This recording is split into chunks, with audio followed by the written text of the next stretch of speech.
এটা শুধু দলের বদল নয়, এটা শুধু রঙের বদল নয়, এ যে দ্বিতীয় স্বাধীনতা বাংলার।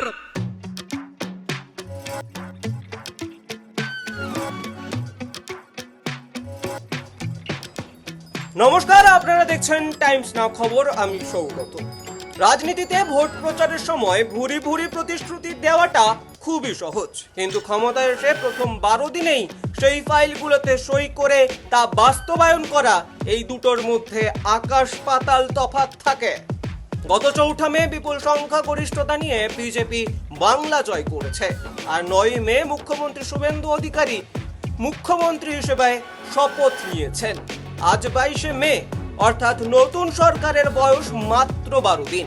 এই 12 দিনেই নবান্নের অলিন্দ থেকে সামাজিক উন্নয়ন যেমন করা হয়েছে, ঠিক তেমনই হাত দেওয়া হয়েছে রাজ্যের সবচেয়ে স্পর্শকাতর রাজনৈতিক ইস্যুতেও।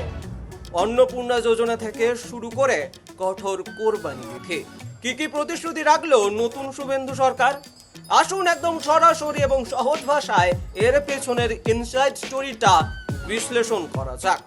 প্রথমে আসি সেই খবর নিয়ে, যা নিয়ে এই মুহূর্তে রাজ্য রাজনীতি সব থেকে বেশি উত্তপ্ত।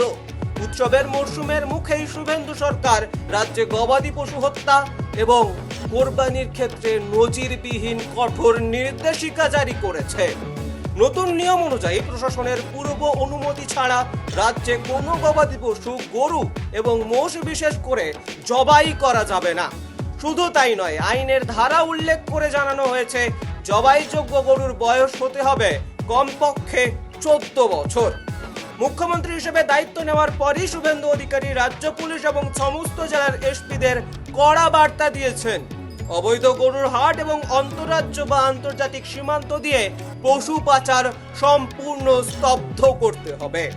বীরভূমের ইলামবাজারের মতো দক্ষিণবঙ্গের যে বড় বড় পশুর হাটগুলো এতদিন বিভিন্ন কারণে খবরের শিরোনামে থাকতো, সেগুলোকে এখন প্রশাসনের বিশেষ নজরদারিতে রাখা হয়েছে।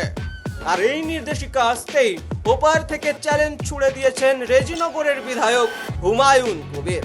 তিনি স্পষ্ট বলেছেন, গরু, ছাগল, উট সব কুরবানি হবে, কেউ রুখতে পারবে না। অর্থাৎ এই কোরবানি বিধিকে কেন্দ্র করে বাংলার আইন শৃঙ্খলা পরিস্থিতি কোন দিকে মোড় নেয় তা নিয়ে ইতিমধ্যেই গুঞ্জন তৈরি হয়েছে। তবে এই রাজনৈতিক আড়ালে একটা বড় অর্থনৈতিক বাস্তবতার কথাও আমাদের বলতে হবে। গবাদি পশু বিক্রি এবং পরিবহনের উপর এই কড়া নজরদারির ফলে সবচেয়ে বেশি বিপাকে পড়েছেন গ্রামীণ অর্থনীতির সাধারণ মানুষ এবং দরিদ্র হিন্দু খামারিরা। কোরবানির আগে পশু হেঁটে বিক্রি বেচা কেনা করেই যাদের সারা বছর সংসার চলে, কড়াকড়ি জেরে তাদের মধ্যে একটা বড় হাহাকার আর উদ্বেগ তৈরি হয়েছে। তবে এই মানবিক দিকটি নিয়ে সুর চড়িয়েছেন নতুন সরকারও। নবনিযুক্ত নারী এবং শিশু কল্যাণ মন্ত্রী অগ্নিমিত্রা পাল আশ্বস্ত করেছেন, সরকারি খামারিদের এই সমস্যার বিষয়টি গুরুত্ব সহকারে বিবেচনা করছে এবং প্রকৃত খামারিরা যাতে হয়রানির শিকার না হন তার জন্য দ্রুত একটি সুনির্দিষ্ট এবং বিকল্প পরিকল্পনা গ্রহণ করা হবে। এবার চোখ ফেরানো যাক অন্যান্য বড় প্রতিশ্রুতিগুলোর দিকে, যা নিয়ে ভোটের আগে মাঠ গরম করা হয়েছিল।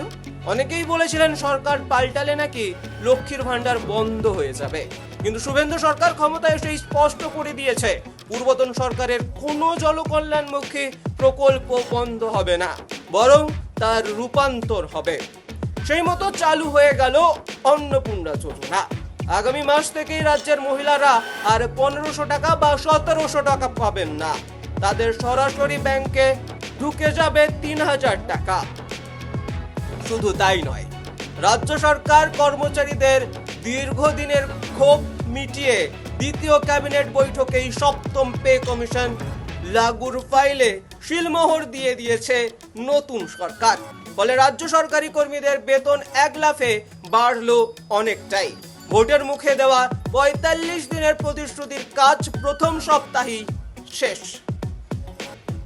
মেয়েদের জন্য আরো একটা বড় উপহার এনেছে এই সরকার। আগামী 1 জুন থেকে রাজ্যের কোনো সরকারি বাসে মহিলাদের আর ভাড়া দিতে হবে না। দীঘা থেকে দার্জিলিং হোক, বা নিজের জেলার লোকাল রুট। সরকারি বাসে চললে মহিলাদের পকেট থেকে আর 1 পয়সাও খরচ হবে না। এর পাশাপাশি দিদির আমলের স্বাস্থ্যসাথী 5 লক্ষ টাকার বীমার পাশাপাশি এবার সারা বাংলা জুড়ে শুরু হয়ে গেল কেন্দ্রের আয়ুষ্মান ভারত প্রকল্প।